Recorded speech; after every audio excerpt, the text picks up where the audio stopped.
이슈 털어주는 남자 김종배입니다.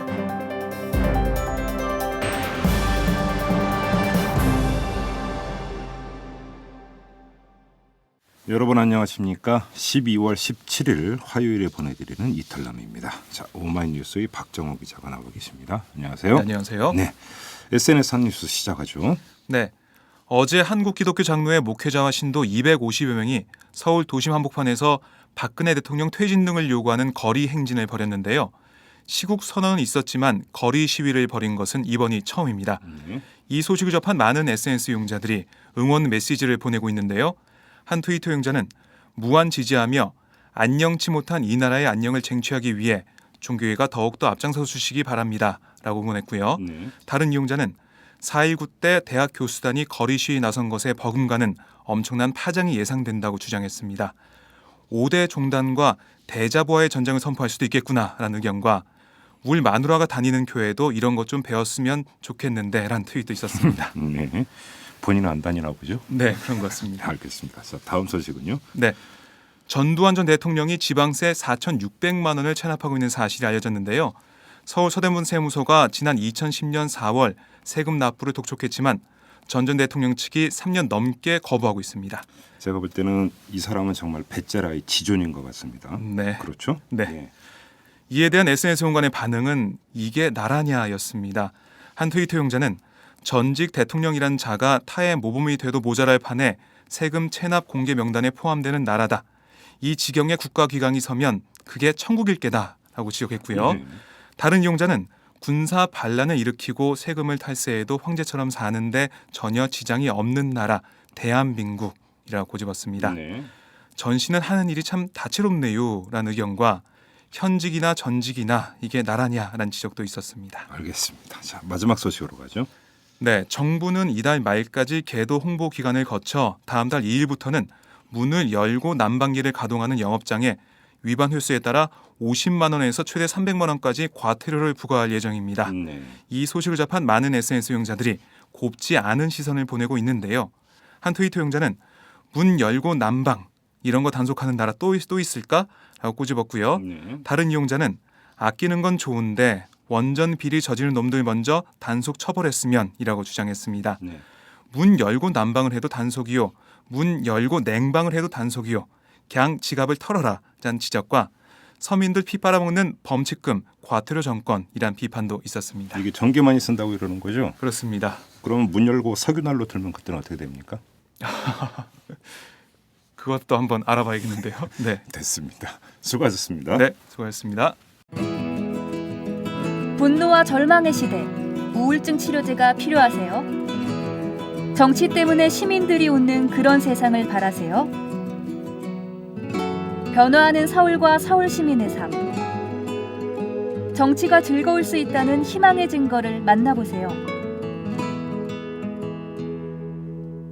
오연호가 묻고 박원순이 답하다. 정치의 즐거움 오마이북.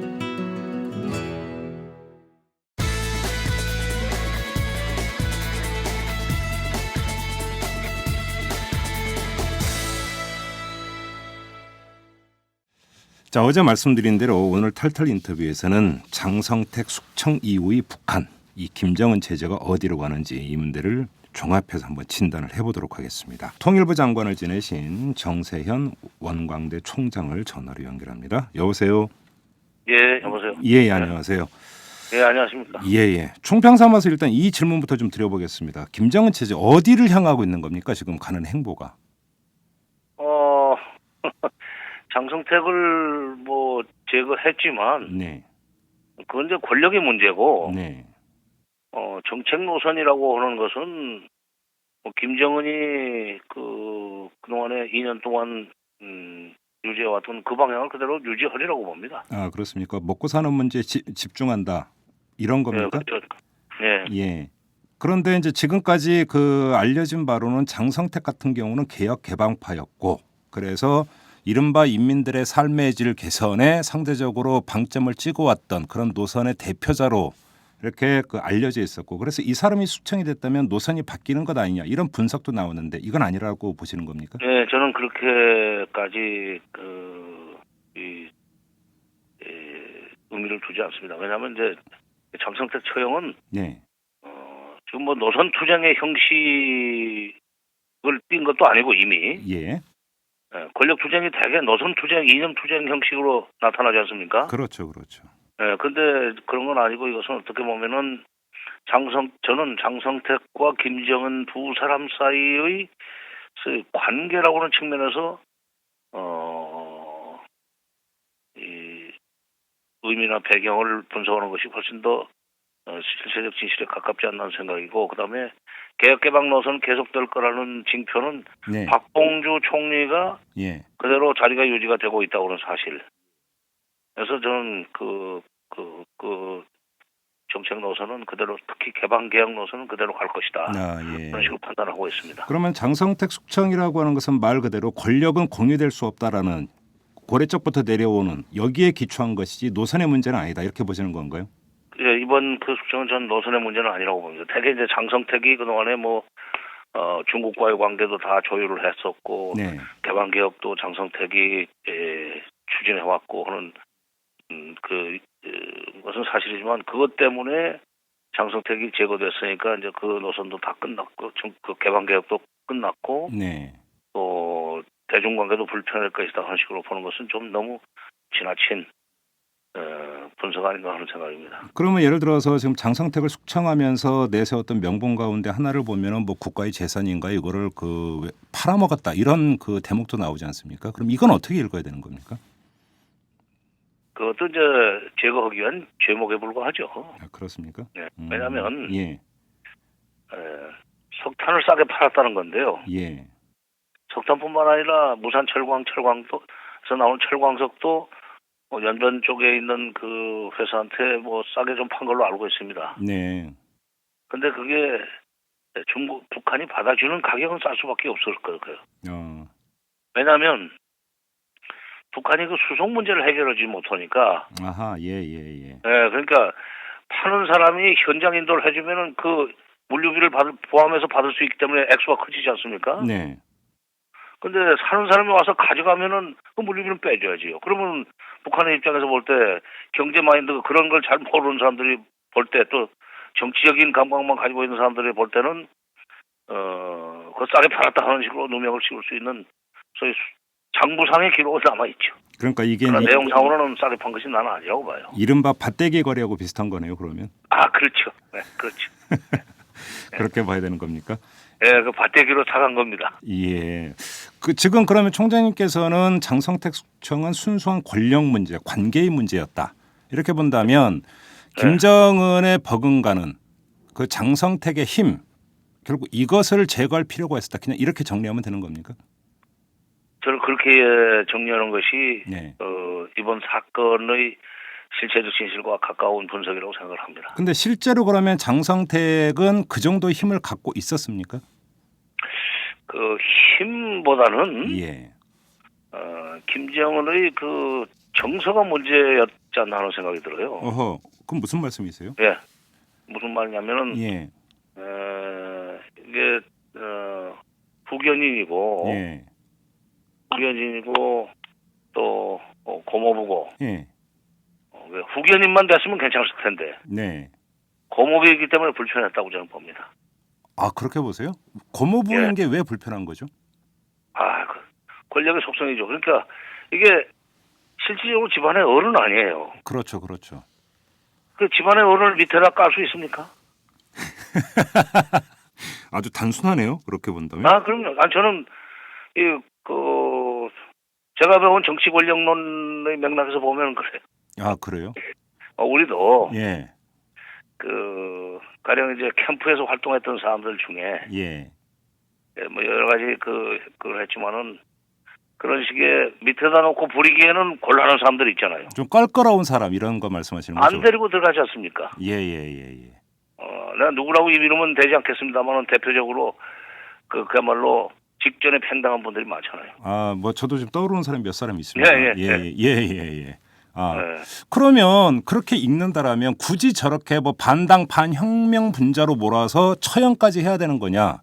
이래서 강제로 은퇴를 시키고 뒤에 가서 뒷방 늙은이로 그냥 내둬도 되는 거 아닌가요? 그렇게 본다면? 근데 이제 이 권력의 속성상 네. 일벌백계로 나가야만 감히 그런 식의 말하자면 도전을 하지 못하도록 네. 그런 이제 효과를 거두고 싶었겠죠. 양수겸장이네요. 그러면. 그렇죠. 그러면 지금 우리 언론에서 지금 뭐 시나리오가 나오고 있는 게 그러니까 뒤이어서 계속 숙청이 될 것이다. 장성택 라인을 쳐내갈 것이다. 이런 전망이 있는데 그럼 이건 어떻게 보세요? 그거는 일부는 그렇게 하겠죠. 왜냐하면 예. 이제 그 대외적으로 이미 그 소문이 나 있어가지고 네. 그 사람을 바꾸는 경우에 노선 변화로 비춰져 가지고 오히려 불이익이 돌아올 수 있다. 뭐 그다음에 예. 대외 협력 같은데 문제가 생길 수 있다면 그런 사람은 놔둘 거예요. 예를 들면 그 박봉준은 상당히 오랫동안 건드리지 못하리라고 봅니다. 예. 드러나는 자리이기 때문에. 예. 그러나 드러나지 않는 자리에 실권 부서에 사람들이 있을 거예요. 예. 근데 그들이 빨리 전향을 하지 않으면 네. 전향을 하지 않으면은 그건 제거된다고 봐야 되죠. 그렇습니까? 네. 예.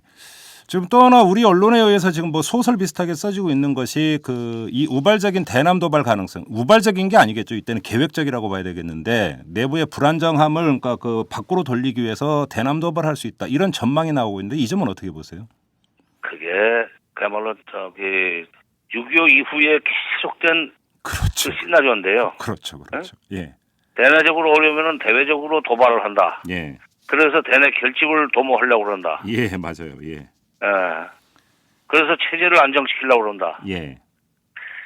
그거는 정말로 참 말이 되는 것 같지만 실질적으로 일어날 수 없는 그런 시나리오입니다. 일어날 수가 없다고 단정하시는 근거가 어떤 겁니까, 총장님? 아니 대남 도발을 해가지고 예. 그러니까 남쪽으로부터의 반격이 일어날 수 있는 정도의 대남 도발을 해가지고 예. 저 체제가 살아남겠어요? 그래서 저 사람들 그렇게 바보 아닙니다. 예. 예. 계산이 얼마나 정확한데요. 예. 그러니까 벼랑 끝 전술을 써요. 예. 그러나 상대가 더 세게 나올 것 같으면 바로 방향을 틀고 꼬리를 내리는 그런 사람들이고 그런 선례들이 몇 번 있습니다. 그게 대표적인 것이 94년도 그 북핵 위기 때 네네네. 미국이 폭격을 하려고 그러니까 예. 김일성과 카터 회담에서 바로 남북 정상회담 카드를 꺼내가지고 도망가지 않았어요. 그렇죠. 예. 그러면 예. 그러니까 무슨 위기가 대내적으로 어려우면은 물론 그때는 대내적으로 어려울 때가 아니지만 대내적으로 어려우면은 대남 도발을 할 것이다. 예. 전쟁을 일으키는 것은 예. 상대를 때린 뒤에 반드시 상대가 나를 때릴 것이다. 예. 그럼 나도 한 대 맞은 뒤에 다시 때릴 수 있는 힘. 네. 뭐 전문적인 용어로 한다면 제2차 가격 능력. 예. 세컨드 스트라이크 케이퍼빌리티가 있어야만 도발할 수 있는 겁니다. 예. 지금 북한한테 나는 그런 힘이 없다고 봐요. 예를 들어서 연평도 포격 같은 아주 극히 제한된 도발은 어떻습니까? 글쎄 그러니까 그런 도발 정도 가지고 우리 사회가 흔들리지는 않을 거 아니에요. 물론 그럼에도 불구하고 그걸 갖다서 더 이쪽에서 언론 플레이를 해서 뭐 반복 의식을 키우고 네. 또 국내 정치적인 어떤 이 새 결집을 도모하려고 한다면은 네. 그렇게 튀어나올 수 있죠. 예. 그러나 북한이 그거를 먼저 이렇게 네. 근거 없이 일을 벌릴 가능성은 나는 없다고 생각해요. 왜 저 사람들은 무조건 공격적이고 그다음에 도발적이다라는 전제에서 자꾸 가능성을 보려고 그러는데 예. 이제는 북한도 네. 어떻게 보면은 잃을 것이 좀 생겼다 이제. 어떤 겁니까? 잃을 것이 생긴 게? 그나마 김정은이가 들어서 가지고 경제가 조금씩 나아지고 있다는 거 아닙니까? 아하, 예. 그러니까 이것도 저것도 아니고 잃을 것도 없다면은 죽기 살기로 뭐든지 그냥 판을 깨는 식으로 나오겠지만. 네. 어렵사리 성취해놓은 여러 가지 성과 같은 것이 네. 한순간 흩어질 수 있는 일을 저지른다. 예. 그 전제하에서 우리의 대북 정책을 세워야 된다. 이게 현재의 경직된 대북 정책을 정당화하기 위한 논리 이외 아무것도 아니에요. 아하, 그렇습니까? 잃을 것이 있다. 아주 여기에 모든 게 다 함축이 되어 있는 것 같습니다. 총장님 말씀대로. 그런데 지금 그러면 일단 종합해서 김정은 체제, 그러니까 북한 내부의 불안정성은 그렇게 우려할 만한 수준이 아니다고 봐도 되는 겁니까? 저는 그렇게 봅니다. 그렇습니까? 왜냐하면은 예. 그 김정은 체제라고 할 때는 김정은이 그 자리에 있는 것을 이제 우선 전제하는 거 아닙니까? 그렇죠. 그건 대안이 없죠. 네. 왜냐하면 백두혈통 아니면 안 되는 걸로 되어 있으니까 그동안에 쭉 사상 교육을 그렇게 시켜왔기 때문에 지금은 김씨, 그러니까 김일성 아들, 김일성 손자, 예. 김일성 증손 아니면은 거기 좀 지도자가 될 수 없는 그런 식의 정치 문화가 이미 고착이 돼 버렸어요. 그렇죠. 예. 그러니까 그런 상황에서 장성택이 권력을 뺏어가려고 했다는 식으로 누명을 씌우는 것은 예. 큰 자기 모순이에요. 어. 그다음에 이 권력의 속성상 예. 저렇게 공포 정치를 벌이고 나가면은 네. 모든 사람들이 벌벌 떨기 때문에 예. 그야말로 딴 마음을 먹을 수가 없게 만드는 거예요. 그렇죠. 예. 네? 예.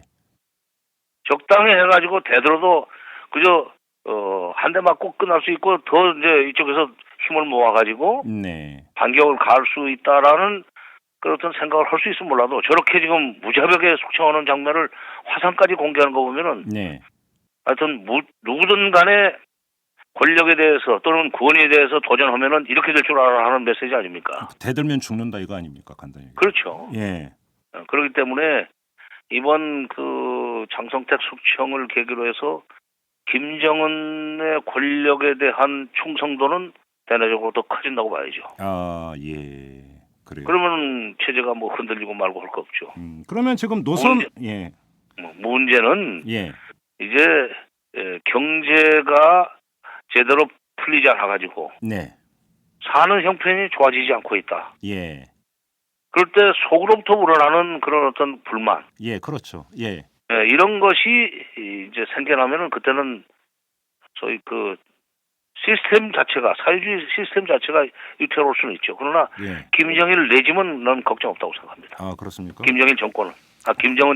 자, 그러면 김정은의 권력 기반도 공고하고 노선 변화의 가능성도 별로 없고 그렇게 본다면 지금 우리 언론이나 일부 세력이 지금 북한에서 무슨 당장이라도 급변 사태가 있을 듯이 묘사하는 것 자체는 뻥튀기거나 아전인수작 해석이다 이렇게밖에는 볼 수가 없겠네요. 그러면. 글쎄요. 그러니까 그 국가 차원에서는요. 예. 그러니까 뭐 저 NSC 사무처도 다시 부활한다고 그러니까 네. 늦었지만 다행이라고 생각합니다. 그러니까 예. 청와대나 정부 차원에서 국방부나 예. 또는 뭐 통일부 국정원 등에서 국가 정부 차원에서 네. 국가와 정부 차원에서 워스트 케이스 시나리오를 워스트 케이스 시나리오까지 상정을 하고 대책을 세워놓을 필요는 있어요. 아, 물론이죠. 예. 그러나 그것이 모든 그 앞으로 상황의 전부인 것처럼 해가지고 신문 방송에 도배를 하는 것은 나는 문제 있다고 생각합니다. 이것도 한쪽으로 몰아가는 거죠. 그렇죠. 거기에 그리고 정치적 의도가 담겨 있다고 해석을 해야 되는 겁니까? 그러면? 정치적 의도가 상당히 강하게 담겨 있는데 네. 거기에 지금 일부 언론이 협조하는 거라고 봐야죠. 그렇습니까? 이것이 그 정치적 의도가 지금 그 최근 몇 개월 사이에 나타났던 이른바 종북몰이 이거하고 연결이 된다고 보십니까, 총장님? 그렇죠. 이제 종북이 아니라 그 종북이라는 건 북을 이제 추종한다는 뜻인데 그렇죠. 바로 그 추종의 대상이 이렇게 그 문제가 있는데 네. 우리가 계속 이 종북몰이를 안 할 수 없다. 네. 그렇죠. 이렇게 그 무자비한 집단에 대해서 예. 그 말 한마디 안 하는 그 세력이 이게 문제가 있는 거 아니냐 식으로 가지고 종북몰이를 계속하기 위한 일종의 포석이라고 저는 보는 거죠. 그렇죠. 예. 알겠습니다. 그리고 좀 그 몇 가지 좀 추가적으로 여쭐게요. 오늘 그 김정일 위원장 그 2주기 추도식이 있고 여기서 그 북한의 변화된 그 서열 구도가 나타날 것이다. 언론이 지금 촉각을 곤두고 세우고 있는데 이 점은 어떻게 보세요?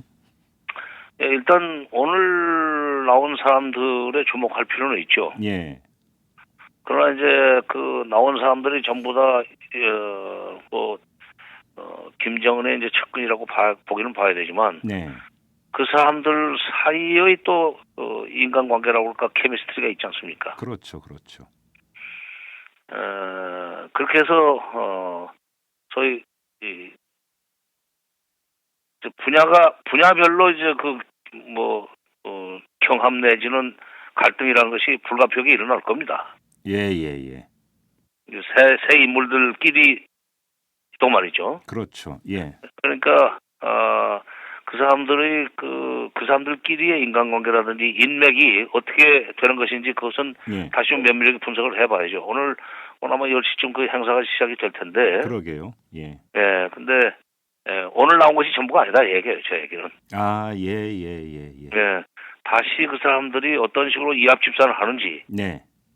과거의 자기의 그 정치적 입장을 버리고 편성을 할 것인지, 네. 아니면은 과거의 그 방식을 그대로 이런저런 그 논리로 정당화해가면서 그대로 끌고 나가려고 할 것인지, 예. 그리고 그 사람들의 서열이 어떻게 정리가 되는지 네. 이런 것들을 좀 더 치밀하게 분석을 한 뒤에 정책 방향 같은 것을 전망할 수 있으라고 생각합니다. 알겠습니다. 또 하나 지금 북중 관계는 어떻게 전망하십니까?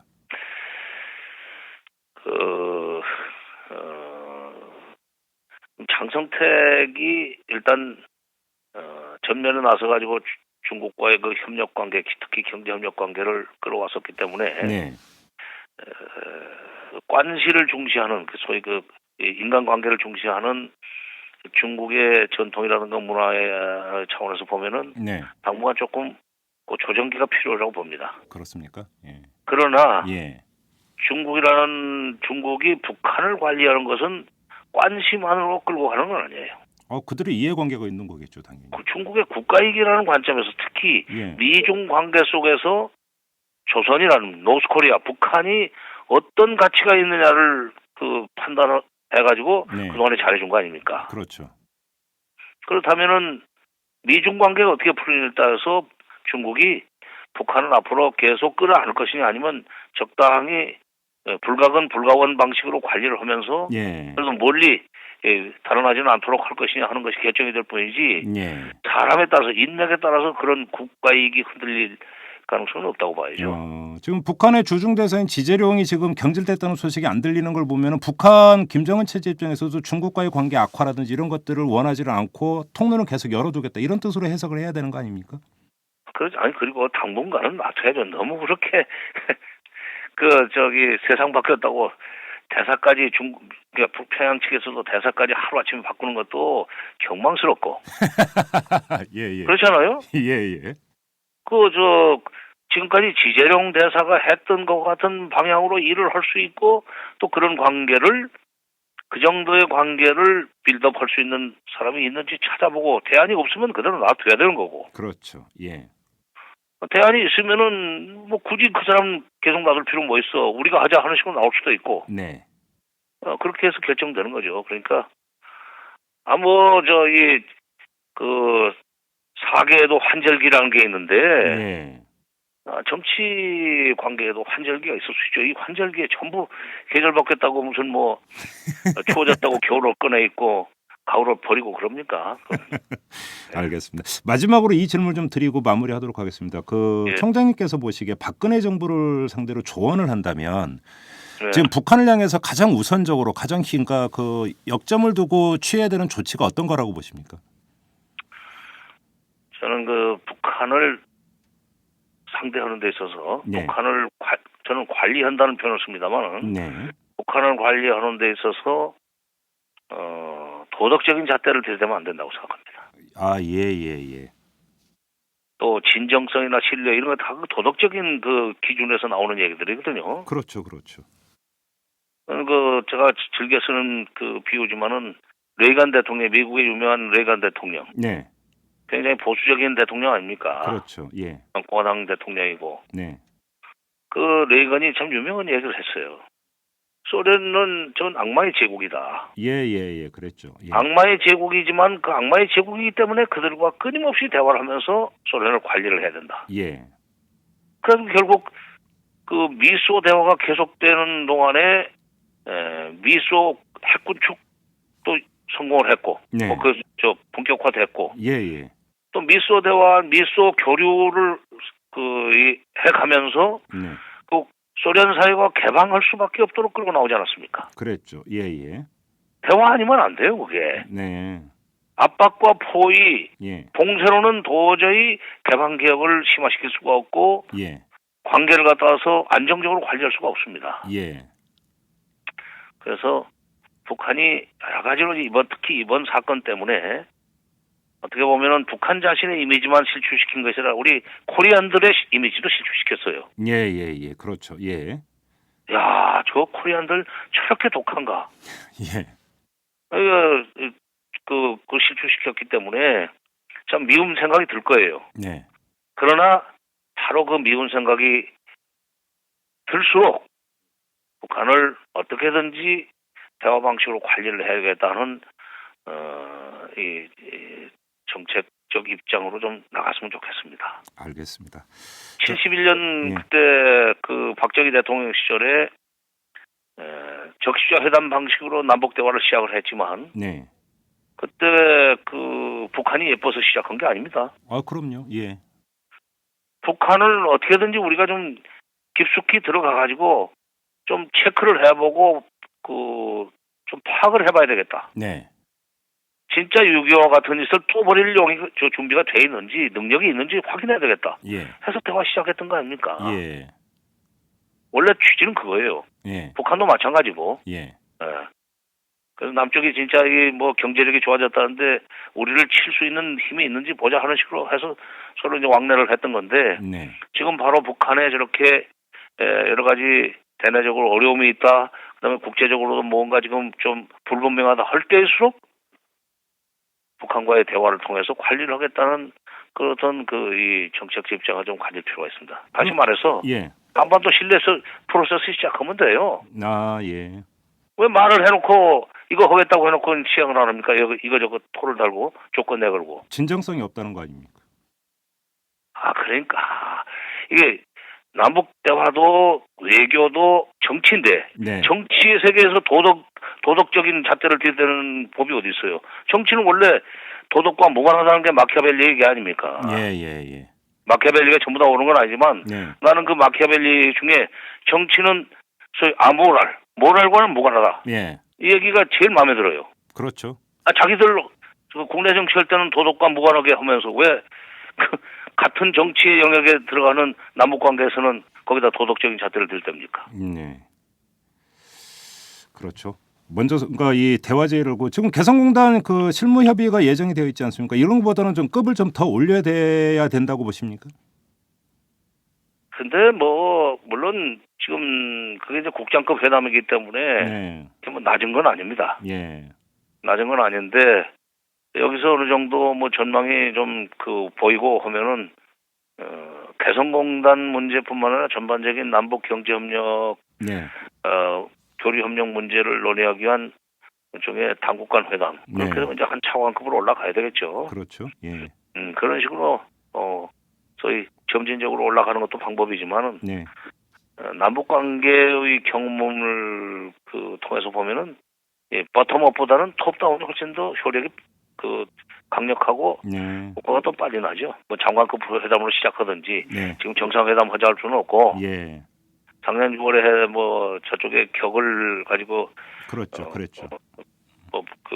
쪽에서 다 된 걸 갖다 와서 이제 깬 적도 있지만 네.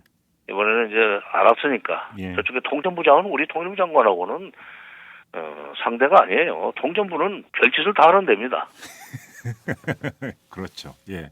어? 예. 아니 해외 동포들까지 관리해요 그 사람은. 예. 그렇죠. 그때 급 따져 갖고 한 무산된 적이 있었죠. 예.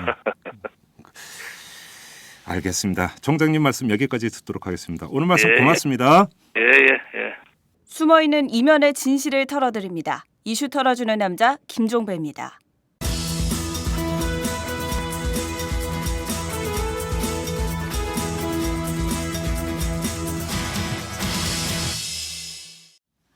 네, 장윤선의 정치 톡톡 시간입니다. 자, 오마이뉴스의 장윤선 정치 전문 기자 나오셨습니다. 어서 오십시오. 네, 안녕하세요. 요 며칠 사이에 이 장성택 숙청과 관련해서 네. 정치부가 좀 한가해졌을 것 같아요. 꼭 그렇지만은 않죠. 그렇습니까? 네, 왜냐하면 장성택 이후에 한국 정치가 더 꼬이고 있기 때문에요. 예. 예, 청와대는 훨씬 바빠졌고요. 근데 이제 기사 출고량은 출고량은 근데 그건 신문의 얘기고요. 신문 같은 경우에는 뭐 그럴 수 있는데요. 저희 같은 경우에는 인터넷 신문이고 그래서 신문은 종이 신문은 이제 지면에 그렇죠. 한정이 되어 예, 있으니까 거기에 따라서 이제 그 면을 나누다 보면 그런 게 생기는데 인터넷 신문은 인터넷 무한대죠. 신문은 무한대고 네. 또 오마이뉴스는 또 특성이 있어요. 네. 국내 정치를 보러 또 들어오시는 독자분들이 많아가지고 예. 저희는 또 그런 거하고 관계없이 계속 현안을 따라가고 있죠. 바람 잘 날 없는 한국 정치의 기자들은 잠잘 날이 없다. 이런 걸 전문 용어로 뭐라는 줄 아십니까? 뭐라 그럽니까? 업이라고 합니다. 업. 업이요? 네. 전생에 뭘 그렇게 잘못했을까요? 근데 제가 이 말씀을 드린 이유가 착하게 살았는데. 아, 지금 사실은 국정원 개혁특위가 어떻게 움직이고 있는가가 사실은 관심의 대상이 돼야 되는데 네, 보면은 뒷순위로 지금 밀려나 있단 말이죠. 그렇죠. 사실 이제 그래서 이제 이런 말씀을 드린 건데 사실 국정원 개혁 특위도 개혁 특위지만 이게 막 여러 단계가 생략이 돼서 휙 그냥 한 방에 훅 넘어온 게 국정원 개혁 특위거든요. 네. 사자회담 때 사실 주요 쟁점이었던 거는 특검이었어요. 그렇죠. 특검을 잘 해서 특검을 통해서 진상 규명을 제대로 하고 그 진상 규명에 따른 조치, 제도적 조치의 방안으로 국정원 개혁 특위가 가동이 돼야 되고 그 국정원 개혁 특위 안에서 어떤 의제들을 다룰 것인가에 대한 이 프로세스를 밟아줘야 되는데 몇 단계로 훅 넘어가지고 갑자기 국정원 개혁 특위로 가니까 사람들이 지금 어버버한 상황이에요. 이거를 특검을 하자고 할 수도 없고 왠지 특검은 아니 무슨 제도 개혁하고 있는데 특검 얘기야 뭐 이런 식으로 가고 있거든요. 그래서 흔히 하는 말로 애매해졌어요. 이게 뭔 시츄에이션이요. 그렇죠. 딱 이런 예, 거죠. 그렇죠. 그렇죠. 예. 아무튼 근데 어제 국정원 개혁특위에서 토론회가 열렸죠. 그렇습니다. 개혁 방안과 관련해서. 네네. 예. 근데 좀 뜨거웠습니까?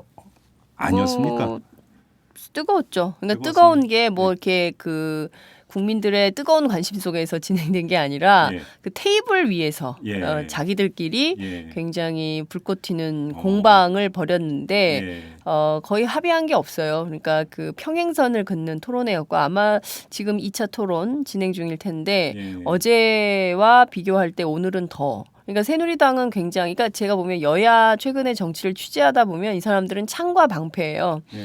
그러니까 민주당은 창을 들고 계속 찌르고 예. 새누리당은 방패를 들고 계속 막아요. 그러니까 어찌됐든 국정원 개혁을 해야 되느냐 말아야 되느냐에 대한 기본선을 정하는 문제부터가 관점의 차이가 있거든요. 예. 그러니까 어제 새누리당 김재원 의원 같은 경우에는 아니 국정원이 대북 심리전 하려면 심리전단 활동 당연히 해야 되는 것이고 그러려면 국내 파트 있어야 되는 거고 국내 파트 유지하다 보면 대공수사도 해야 되는 건데 이거를 뺏고 하면 도대체 정보기관의 역할이라는 게 뭐냐 이건 당연히 유지돼야 된다 이거는 국정원 개혁에 하고 전혀 관계가 없는 얘기인 것이죠. 예. 반대로 이제 민주당의 간사인 문병호 의원이나 아니면 그러니까 전략기획위원장 하고 있는 민병두 의원이나 또 무소속 송호창 의원 같은 사람들은 나와서 무슨 얘기를 하냐면 아니 국정원 개혁을 우리가 왜 하게 된 거냐 부당한 선거 개입 문제가 있었기 때문에 이것을 하자는 것이었고 그 부당한 선거 개입을 근절하려면 최소한도 조치가 이루어져야 된다. 그러려면 국내 파트 없애야 되는 거고 대공수사권 폐지해야 되는 거고 최소한 국내와 해외를 분리하는 방안에 대해서 의논을 해야 된다라고 했는데 그러면 이런 정도에서 뭐 절충하자라든가 합의하자라든가 이런 안이 나와야 되는데 그런 안은 전혀 나오지 않았고요. 또 양측에서 전문가들을 불러왔어요. 새누리당 쪽의 전문가 또 민주당 쪽의 전문가들이 나왔는데 양측도 똑같은 입장을 가지고 맞붙어서 설전을 벌이는 것에 불과한 토론회였다. 그러니까 물론 토론회가 늘 그래요. 한국식 토론이라는 것이 이게 뭐 보면 주장 발표 대회지 뭐 이렇게 토론을 하면서 어떤 합리적 결론을 끌어내지 못한 지가 굉장히 오래된 건데요. 그게 이제 토론 문화로 굳어진 거죠. 양측의 입장을 듣고 판단은 각자가 알아서. 뭐 이런 식으로. 지금 장윤성 기자의 전언에 따르면 그냥 TV 토론을 TV 토론을 연상을 하면 되겠군요. 그 100분 토론하고 비슷했죠. 그렇습니까? 네, 100분 토론하고 비슷했는데 100분 토론은 중재자가 중재하잖아요. 네. 근데 그건 없었죠. 여기서는. 그렇습니까? 예. 아무튼 그러면 지금 평행선을 달리고 있는 거 아닙니까? 그렇죠. 근데 1차 시한은 연말까지 아닙니까? 연말까지 최대한 해보자는데 합의는 했어요. 그렇죠. 근데 지금 뭐 그 합의는 특위 늘 활동 뒤집어- 시한은 2월까지로 돼 있죠. 내년 2월까지로 돼 있는데요. 그게 예. 정치개혁 특위까지 그런 거거든요. 예. 그러니까 뭐 보셔서 아시겠지만 예산안하고 법률안 예. 그 연내 다 처리하기로 했고요. 그 이제 연말 전까지 3번의 국회 예. 본회의를 열어가지고 예. 그것을 다 처리하되 이제 그 양측이 그러니까 민주당과 새누리당과 민주당이 합의 가능한 것부터 우선 순차적으로 처리하자 이렇게 얘기가 됐어요. 네. 일단 예산은 연내에 처리하는 것을 그 결의를 한 것이죠. 네. 그러면 이제 그 어찌됐든 이제 회기는 내년 1월 3일까지 계속되고 말씀하신 대로 국정원 개혁, 정치개혁 특위가 이제 2월까지 갈 텐데 네. 하여튼 이렇게 가고 있어요. 근데 이게 공방을 계속하고 있는데 여기에서 얼마만큼의 합리적 결론 그러니까 그동안 국정원 등 국가기관의 대선 개입 불법적인 대선 개입 의혹 사건에 대해서 나왔던 수많은 증거들 이 수많은 증거들에 대한 뭐 일목요연한 정리가 있고 네. 이런 사건은 어떤 사건이었고 이 사건은 이런 문제가 있으니 이거에 대해서 어떻게 처리한다라는 내용 없이 그냥 국정원 개혁 특위에 대해서 얘기를 하니까 이건 그동안 벌어진 일들에 대해서는 다 덮어두고 그 위에서 그러니까 모래성 위에다가 막 뭔가를 쌓고 있는 거예요. 새로운 제도개혁 방안을. 네, 네. 그러니까 이게 제대로 된 방안, 제도개혁 방안을 도출하기가 굉장히 어려운 상황이다. 저는 그렇게 분석을 하고 그러니까 있어요. 지금 연내에 예산안과 예산 부수 법안을 모두 처리를 하고 나면 네. 새누리당 입장에서는 아쉬울 게 없어지잖아요. 만세죠, 만세. 그렇죠. 예. 그럼 뭐 내년 2월까지 한다고 해서 네. 뭐가 또 그러면 태도에 전형적인 변화가 있을 수 없죠. 있겠느냐? 예, 예. 아니 그렇지 않습니까? 왜 합니까? 새누리당 입장에서야. 예. 그렇습니까? 예. 말 그대로 시간 때우기입니까? 그러면? 제가 보기에는 시간 때우기라기보다는요. 시간 때우기도 아니죠. 시간을 땡겨준 거죠. 네. 네, 왜냐하면 내년 2월까지 계속 이걸 가지고 사실 야당이 무기가 별로 없어요. 네. 그러니까 야당이 무기가 없다는 얘기를 계속해요. 우리가 할 수 있는 게, 그러니까 뭐 초선 의원들이 얼마 전에 그 장하나 양승조 파문 이후에 모여서 우리가 할 수 있는 게 뭘까? 단식, 삭발, 농성. 뭘 할 수 있을까? 뭐 이러다가 에이 아니야 뭐 이러고 말았다는 얘기를 제가 네, 들었는데요. 예, 예, 예. 뭐 그거는 시민단체들이 하는 거고요. 네. 그거 이외에 의회를 압박하는 수단이 있어야 되는데 제일 큰 게 예산하고 입법이거든요. 근데 그걸 싹 다 넘겨준 거예요. 새누리당 네, 그렇죠. 입맛대로. 예. 그리고 지금 그 검토 중인 법안들에 대해서 지금 문제점 계속 나오고 있지 않습니까? 그 의료계 같은 경우에는 네. 지금 의사협회가 뭐 어제 자해소동까지 벌어지고 그랬 지난 주말에 자해소동까지 일요일 날 그리고 일요일 날 예. 자해소동까지 벌어져서 뭐 영리병원, 그 병원이 뭐 호텔 뭐 무슨 온갖 걸 다 한다는 거 아니에요? 그러니까 영리병원 도입, 그러니까 병원 공공 영역을 그냥 민영 철도 마찬가지죠. 예, 예. 그러니까 온갖 공공 영역에서의 이제 민영화를 막 이렇게 사형하라고 하는데 이게 막 들어오고 있는데 그거가 그냥 뻥뻥 뚫리는 법안들이 막 가고 있는 거예요. 근데 네. 이거에 대해서 브레이크를 누가 걸어줘야 됩니까? 야당이 걸어줘야 되는데 그거를 하세요 이렇게 된 거예요. 그러니까 네. 연말에 다 그걸 처리해버리는데 지금 계속 나와요. 예. 근데 이 문제들을 전혀 이걸 핸들링하지 않고 그냥 넘겨준다? 저는 네. 뭘 하기 위해서 그런 것인지 너무 궁금해서 제가 또 어제 의원회관을 싹 돌았잖아요. 한 바퀴를. 예. 그랬더니 모종의 여러 가지 움직임은 있긴 있더구만요. 예. 그래서 일단 민주당 지도부가 연말 대회전을 목표로 뭔가를 하겠다고 했는데 날짜가 계속 카운팅되고 있으나 뭐가 없지 않냐, 뭔가 역할이 필요하다라는 분위기는 있어요. 그렇지만 그래서 뭘 어떻게 할 건데에 대한 거는 다들 속수무책이더라고요. 수단이 없는 거잖아요. 지금 간단히 이야기라면. 뭐 수단이 없는 거죠. 왜냐하면 그러니까 예산은 다 그렇죠. 해주기로 했으니까. 뭐, 네. 했으니까. 네, 다 넘겨준 거니까 그렇죠. 사실 국정원 개혁도 담보하기가 굉장히 어려운 거예요. 그렇죠. 예. 그러니까 이를테면 토론하고 뭐 하고 막 양측에서 고함 치다가 합의한 바 없다 이러고 또 그냥 가면 바로 또 지방선거 국면이에요. 그렇죠. 그렇잖아요. 예. 2월까지 하고 이제 3월부터 아니죠. 내년 1월 초부터는 아마 뜨겁게 뭐 이제 후보자군 나올 거고 뭐 이러면 확 가는 거예요. 그러면 누가 이인영 민주당 의원이 저한테 그 얘기를 하던데 과연 내년에 국정원이 뽑는 서울시장, 국정원이 뽑는 경기도지사, 국정원이 뽑는 인천시장, 네. 뭐 제주도지사 네. 안 되리란 보장이 어딨냐라고 얘기를 하던데 그걸 누가 방조하고 있는 겁니까? 그래요. 네, 이 질문을 꼭 해야 되는가 잠깐 망설였는데 그래도 확인을 해야 되니까 네, 사자회담에서 특검 추후 논의 합의했잖아요. 네. 추후 논의 전혀 안 되고 있죠. 제가 물어봤잖아요. 너무 궁금해가지고. 예. 아니, 그러니까 저는 상식적으로 그렇게 생각을 했어요. 정치인들도 이제 상식에 기반한 활동을 하는 거니까 기자도 마찬가지고요. 네. 아니 생각을 해보세요. 막 문제점이 드러났어요. 네. 그래서 특히 이제 윤석열 수사팀장 같은 경우에는 3.15 부정선거 이후에 이렇게 큰 부정선거는 처음이다라고 얘기를 했어요. 그리고 재판에서 원세훈 재판에서 무슨 얘기가 나왔냐면 너무 수사할 게 많은데 수사 인력의 한계로 우리가 수사를 못하고 있다라고 얘기를 했어요. 예. 근데 야당이 특검을 도입해야 된다고 그래서 진상 규명을 해야 된다고 했어요. 그래놓고 사자회담을 열어서 특검하겠습니다. 특검은 민주당의 요구입니다. 반드시 관철해야 됩니다. 뭐 막 그 로텐더홀에서 집회도 하고 막 그랬잖아요. 네. 근데 양특을 딱 받아가지고 온 거잖아요. 네. 특위 두 개. 네. 국정원 개혁 특위, 정치개혁. 정치 개혁 특위. 네. 그리고 특검 그거에 대해서 그리고 우리는 90% 승리했다고 얘기를 해요. 물론 이제 성과적인 면은 있어요. 국정원 개혁 그동안 특위에서 입법권이 없었는데 이번 특위에는 입법권이 있어요. 그래서 입법을 통해서 뭔가 제도 개선을 할 수 있는 큰 무기를 쥐었죠. 네. 그것은 성과라고 할 수 있습니다. 저는 그건 성과라고 봐요. 그런데 그럼 큰 틀에서 특검은 어떻게 할 거냐. 그렇게 중요하다고 외쳤던 특검에 대해서 소리 소문 없이 그냥 사라져 버린 거예요. 그래서 시민사회에서는 이거 민주당이 특검 포기한 거다라는 판단을 하고 있어요. 그러고 민주당이 특검에 대해서 무슨 조치를 책임 있는 조치를 하고 있는 것이냐라고 묻고 있지만 민주당이 답변을 못 하고 있어요. 그래서 제가 물어봤어요. 정성호 원내수석 부대표가 윤상현 수석 부대표하고 수시로 만나서 문제를 협의하고 있다는 거예요. 그래서 전화를 했죠. 네. 뭘 협의하고 있습니까?라고 물어봤어요. 네. 그랬더니 아니 뭐 특검 안 해봤어? 뭐 이렇게 되는 거예요. 그러니까 뭐냐면 네.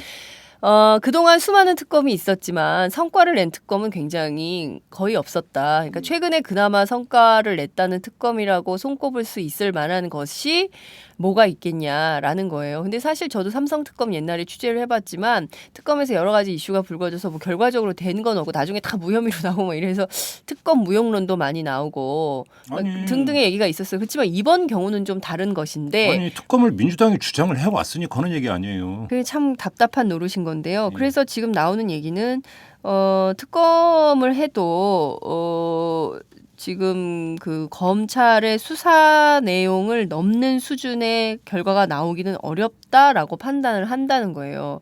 그래서 특검으로 해서 더 어떤 거를 해내게 물론 하면 좋지만 네. 특검을 저쪽이 받으면 좋은데 새누리당이 저렇게 끝까지 안 받겠다고 하니 예. 새누리당이 저렇게 강경하게 특검을 못 받다고 하면 그러면 차선으로 특위라도 받았어야 되는 거 아니냐라는 논리예요. 그러니까 뭐냐면 우리가 특검을 요구해. 계속 특검을 요구하는데 새누리당이 특검은 죽어도 안 받겠다라고 얘기를 하면 그러면 좋아.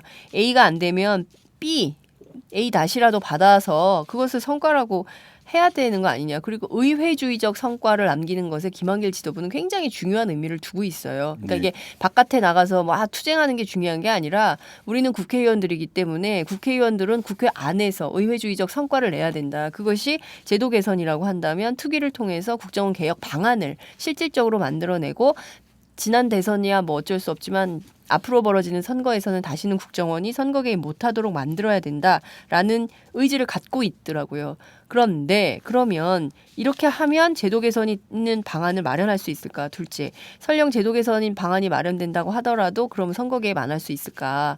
안 한다는 보장이 있을까? 이런 것에 대해서는 여전히 의문이 남는 상황인 거죠. 또 하나 여쭤볼게. 자, 장성택 숙청. 북한에서 불어온 바람이 실제로 국정원 개혁 논의에 상당한 영향을 미치고 있습니까? 실질적으로 외화, 그러니까 바깥으로 드러나는 것은 그렇게 많은 것 같지는 않아요. 그렇지만 내부적으로는 이런 문제가 있는 것 같아요. 그러니까 국정원이 이를테면은 비공개로 업무 보고를 하지 않습니까? 네네. 이럴 때 장성택 그리고 또 이석기 이런 문제들은 굉장히 그러니까 중요한 의미가 있는 것으로 보고를 했다는 거예요. 예. 들리는 후문에 따르면. 그러니까 예. 이를테면 남재준 원장이 아로 사건 같은 거 국내 파트 없으면 도저히 알 수가 없다. 네. 국내 파트가 있어야 그게 상시적으로 알 수가 있는 거다. 따라서 국내 파트를 없애면 안 된다. 네. 그 대신에 그렇게 문제가 됐던 정치 개입이 문제라고 한다면 정치 개입의 문제가 되는 국회, 정당, 언론사, IO 상시 출입 제도를 폐지하겠다. 그러면 되는 거 아니냐라는 거예요. 예. 근데 여기서 우리가 지켜봐야 될 게 있어요. 그 언론사에 아이오라 그래서 상시 출입 제도가 있다고 해서 상주하는 아이오가 있는 게 아니에요. 그렇죠. 안에 사무실 안에 들어와서 있는 게 아니거든요. 그럼 그 사찰이잖아요. 그럼 큰일 나는 거잖아요. 옛날에 중정 시대에 못 그렇게 들어오죠. 했었잖아요. 못 들어오죠. 예, 밖에서 어떻게 하냐면 밖에서. 밖에서 밥 먹고 술 먹고 정보를 다 캐가요. 예, 그게 아이오들의 활동이거든요. 예. 상시 출입 제도를 폐지하면 그 사람들이 안 만날까요? 그 사람들이 아니, 전화 안 할까요? 여기서 재미난 말도 게 안 되는 짓을 하고 있는 거예요. 출입은 네. 현관을 기준으로 하는 거죠. 그렇죠. 아, 현관의 문턱을. 그러니까 여기서 이제 이 출입의 기준선이 어디냐, 그죠? 밖에서 만나면 그건 출입입니까? 아니면 그냥 만남입니까? 미팅인가요? 말도 안 되는 거죠. 근데 예. 제가 국정원이 정말 얼마나 웃기냐면요. 이게 눈 가리고 아웅이에요. 그러고요. 예. 그런 얘기를 하면서 또 한 가지는 이제 장성택 문제, 그 다음에 이제 이석기 아롬 이거 재판 중이잖아요. 어떻게 네. 되는지 아직 결론도 안 나고 막 이런 예. 상황인데 예. 이 문제 등등 해서 국내 파트를 없애면 안 된다. 그리고 대공 수사권도 마찬가지예요. 대공 수사권이 있어야 국내 파트를 기반으로 해서 역할을 확대 강화할 수 있다라는 주장을 계속 하거든요. 네. 근데 그 국정원, 그러니까 소위 얘기하는 그 해외에 우리나라 이외에 그 전 세계에 정보기관을 두고 있는 나라가 117개국 정도, 약 120개국 예. 정도가 되는데요. 예. 이 나라 중에 우리처럼 국정원이 국내 파트와 해외 정보 파트를 한 덩이로 해서 대통령 직속 기구로 두고 있는 나라는 우리나라밖에 없다는 거예요. 보통 나눠져 있거나. 되게 미국도 나눠져 있잖아요. 예. CIA, FBI, 영국도 나눠져 있고 네. 뭐 다 나눠져 있어요. 캐나다도 나눠져 있고 이게 나눠져 있던 때는 그 소련 네. KGB 그때만 하나로 독재 국가들만 하나로 운영을 했었거든요. 근데 네. 이게 1962년에 생긴 이후로 지금까지 계속되고 있는 거예요. 민주정부 10년간에도 이 폐해단을 없애지 못했던 거예요. 그렇기 네. 때문에 이것이 계속 살아서 자기 복제를 하면서 자기 권력을 확산하고 있는 거죠. 그런데 이제 문제는 국회의원들 입장에서 여론의 환경이라고 하는 걸 의식하지 않을 수가 없잖아요. 그렇죠. 근데 이제 문제는 새누리당이야 뭐 논할 이유도 없을 것 같고 문제는 민주당 국정원 개혁특위 위원들 내지 민주당 소속 의원들 입장에서 자 장성택 바람이 불었어요.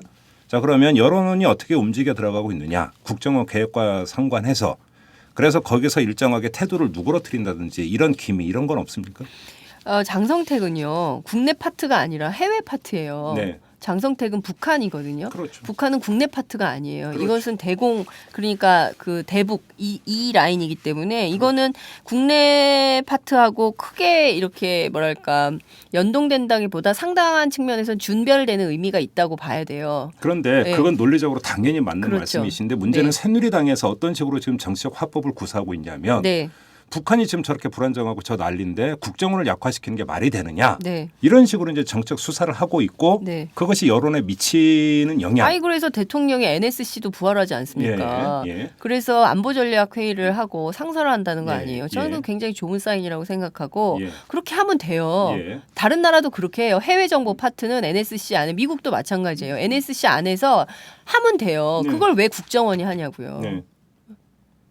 해외 파트는 해외 파트가 하면 되는데 왜 국내 파트와 해외 파트를 한 군데서 다 쥐고 앉아가지고 네. 수사권까지 가지고 네. 다 자기가 입맛대로 조리해가지고 다 국내 정보 수집해서 정권에 보고하고 소위 얘기해서 국정원이 나 이런 얘기 해도 되나? 국정원이 국민의 안보와 국익을 우선으로 한다고 하지만 사실은 그동안 정권 안보에 굉장히 주력해온 조직이에요. 예. 사실 그렇지 않습니까? 예. 그동안의 국정원의 대한민국 정보기관의 역사를 보면 보세요. 아시잖아요. 어떻게 국정원이 어떤 역사를 만들어 왔는지. 그러면 저는 반성할 게 있으면 과감하게 반성을 하고 네. 제도개혁에 나서야 되는데 김재원 의원이 한 글자도 빼놓지 않고 적어왔다는 A4 3장짜리 예. 셀프 자체 개혁안에 예. 따르면 예. 아이오 상시 출입 폐지한다는 거 말고는 눈에 띄는 게 없어요. 예. 예산 통제권 안 하겠다. 국회 감시 기능 못 받겠다. 하겠다는 게 없어요. 네. 그러면 사실상 이것은 국정원 개혁이 아니라 네. 오히려 국내 파트를 늘려가지고 여기 더 대공 활동을 강화해야 되니까 조직과의 돈을 더 늘려달라고 얘기를 해요. 그래요? 그럼요. 그러면 이것은 기구 축소가 아니라 기구 확대로 가는 거예요. 네. 그러니까 이 상황에서 이런 얘기를 이렇게 할 수 있는 걸까? 예. 어떻게 이거를 그냥 말하도록 방조하는 정당의 역할은 뭔가 이런 예. 생각이 드는 거죠. 의회가 행정기구를 감시해야 되는데 의회가 행정기구의 주장에 그냥 놀아나고 있는 거거든요. 지금 상황은. 근데 지금 국정원 셀프 개혁안 이야기가 나왔으니까 여기서 포인트 하나가 네. 어느 사이엔가 지금 묻혀버렸다라는 저는 느낌을 받는데 네. 박근혜 대통령은 계속 그런 이야기를 했습니다. 국정원 자체 개혁안을 제시할 것입니다라고 국민 앞에서 여러 차례 언급을 했습니다. 그렇죠. 자 그러면 순서대로가 된다면 네. 국정원의 셀프 개혁안은 청와대로 가서 네. 보고를 하고 네. 재가를 받고 네. 예를 들어서 그다음에 국회로 오더라도 와야 되는 네. 그렇지 않습니까? 예. 순서가 그렇게 돼야 되는 거 아닙니까? 뭐 일반적으로 그 보고 절차는 어떻게 되는지 저는 잘 모르겠는데요. 하여튼 국정원이 만들어서 개혁안을 만들어서 국회 보고하도록 돼 있는 것은 지난 국감 때 일정이에요. 제가 그 왜 이 말씀을 드리냐면 국정원 개혁에 대한 박근혜 대통령 내지 청와대의 책임성 네. 이 부분이 묻히고 있다라는 겁니다. 그렇죠. 이게 이제 국정원 개혁특위가 돼서 국정원이 셀프 개혁안을 냈는데 뭐 받겠다 못 받겠다 이렇게 되면서 청와대는 뒷짐지고 구경하는 국면. 사실은 국정원 개혁의 책임은 청와대한테 있는 거죠. 그렇죠. 엄밀하게 얘기를. 근데 맞습니다. 그게 묻히고 있다라는 겁니다. 네. 사실 어쩌면 그 3장짜리 셀프 개혁안은 청와대 제가 하에 나온 것일 가능성이 높아요. 예. 청와대에서 이 수준으로 합시다 해서 국회에 보고하고 그 보고한 내용을 가지고 그다음에 반응 나오면 그다음에 다시 판단합시다. 이렇게 했을 가능성이 전 높다고 생각해요. 예. 그 청와대의 제가 없이 국정원이 자체 개혁안을 그냥 국회에 보고할 리는 만무한 거죠. 국정원이 왜냐하면 대통령 직속이잖아요. 그럼요. 예. 당연하죠. 숨소리까지 전달된다는 예. 거 아닙니까? 예. 그러면 당연히 청와대가 보고 박근혜 대통령이 보고 이 정도로 해서 국회에 일단 보고하자라고 했는데 이거를 놓고 이걸 받으면 안 되는 거죠. 그래서 민주당이 상당히 내부에 고심이 많은 걸로 알고 있어요. 네. 네, 이 개혁안을 받을 수는 없고 그렇다면 민주당이 제시하는 안을 받아야 되는데 이 안을 받을 리는 만무한 상황이고 이 국면을 어떻게 돌파할 것인가는 민주당의 과제죠. 제가 볼 때는 제가 좀 그 지나치게 그 과잉 해석하고 있는지는 모르겠지만 국정원 개혁이 상당히 주된 의제였고 한 이슈였는데 여기서 저 청와대의 어떤 그 책임성이라고 하는 것들도 그러니까 청와대 입장에서 부담이었단 말이에요. 그런데 국정원 개혁특위가 가동이 되고 이렇게 가면서 나타나는 그림을 보면 청와대는 쏙 빠져버렸다라는 겁니다. 그렇죠. 예. 이것이 자 그렇게 본다면 청와대 입장에서는 국정원 개혁특위가 나쁠 게 없는 거예요. 오히려 그러니까 자신들한테 올 수 있는 여론의 비판의 화살을 네. 국정원 개혁특위로 돌려버리면서 국정원 개혁이 지금 이게 제대로 가고 있는 거냐 정도에 맞는 거냐라고 하는 논란이 아니라 네. 정쟁으로 지금 변질시켜버린 거잖아요. 그렇죠. 청와대는 돌아서서 웃을 수 있는 거 아닙니까? 그렇죠. 문을 닫고 화장실 문을 닫고 웃을 수 그러니까 있겠죠. 이게 지금 뭔가가 이상하게 가고 있다라는 겁니다. 아니 근데 거기만 이상하게 가는 게 아니라 전반적으로 이상하게 가고 있어요. 예. 저는 특검을 예. 안 해도 되는 건지 예. 거기에서 그냥 그 이상한 결정을 내려버린 민주당이 그냥 용인돼도 되는 것인지에 대해서 의문 부호가 하나 있고요. 예. 그리고 두 번째는 그 이제 박근혜 대통령이 일단 사법 결과를 보고 판단하겠다고 했어요. 그러니까 네. 원세훈 재판의 1심이 결과가 나오면 그러니까 민주당에서는 그래요. 우리는 특검을 포기한 것이 아니다. 원세훈 재판 결과 1심에서 유죄, 선거법상 유죄 판결이 나오면 거 봐라. 이걸 가지고 특검의 고리를 엮어서 더욱 세게 특검 주장을 해나갈 것이다. 유죄 판결이 나오면 네. 그렇게 얘기를 하고 있어요. 그러니까 지금 당장은 박근혜 대통령이 저렇게 안 받겠다고 저렇게 내 잘못은 아니라고 그러고 네. 또 새누리당에서 저렇게 반박을 하면서 특검은 안 받겠다고 난리를 치는데 네. 그러면 일단 국정원 특위라도 한 발 걸어놓고 예. 그리고 나서 계속 협의한다, 추후 협의한다라고 해놓고 계속 만남을 이어가면서 원세훈 재판에서 1심 판결이 나오면 그 결과 그 선거법상 유죄 판결이 나오면 그걸 고리로 해서 더 세게 특검 요구를 밀어붙이고 그때는 관철을 한다. 이런 프로세스를 잡고 있는 것 같더라고요. 제 머리로는 잘 이해가 안 되는데요.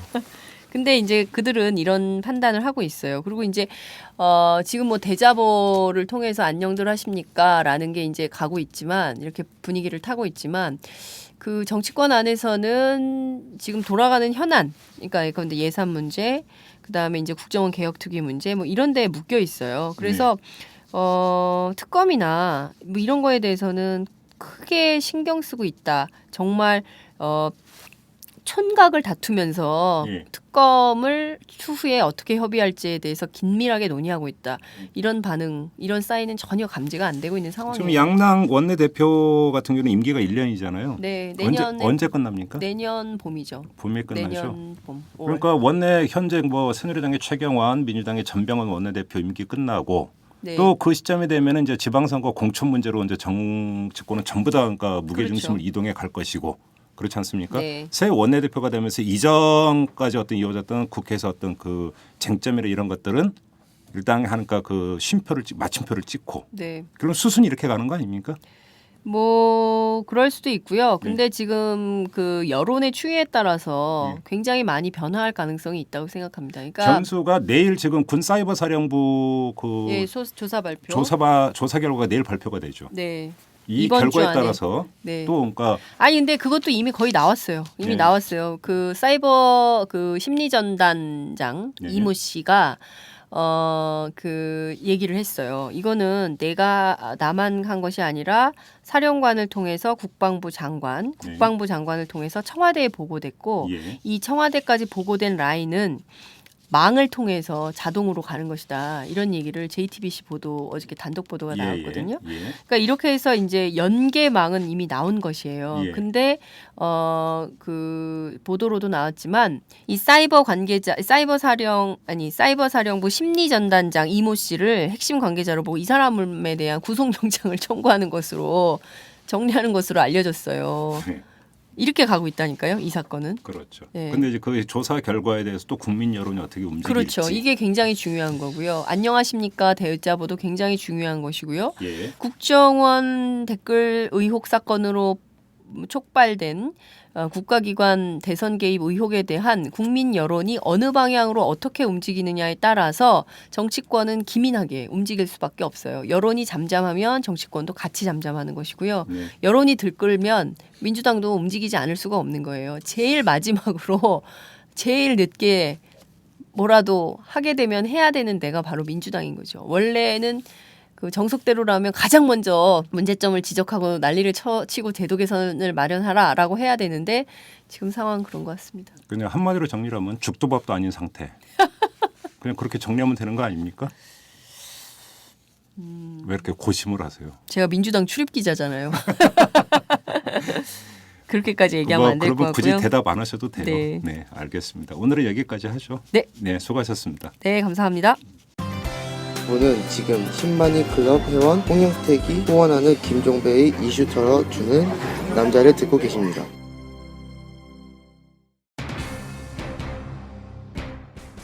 네, 앞서서 정세환 전 통일부 장관하고 인터뷰를 하면서도 거듭 확인을 했는데요. 과거에 그랬죠. 안보를 소재로 위기의식을 부추기고 그것을 매개로 해서 정치적으로 전략을 짜는 이것이 옛날부터 내려왔던 아주 오래된 수법인데 이게 또다시 재생되고 있는 것 같습니다. 자, 장성택 그 숙청 이후에 북한이 어떻게 움직여 갈 것인가 우리 입장에서도 당연히 귀추가 주목되는 부분이죠. 하지만 이 과정에서 과장이 있을 이유도 없고 소설은 더더욱 성립돼서는 안 됩니다. 하지만 보수 세력과 보수 언론이 쏟아내고 있는 것들을 보면은 팩트에 근거한 게 아니라 하나의 전략하에서 소설 쓰기가 이루어지고 있는 측면도 분명히 있어 보입니다. 가려서 읽고 가려서 들어야 될 것 같습니다. 자, 오늘 방송 여기서 마무리하도록 하겠습니다. 여러분 고맙습니다.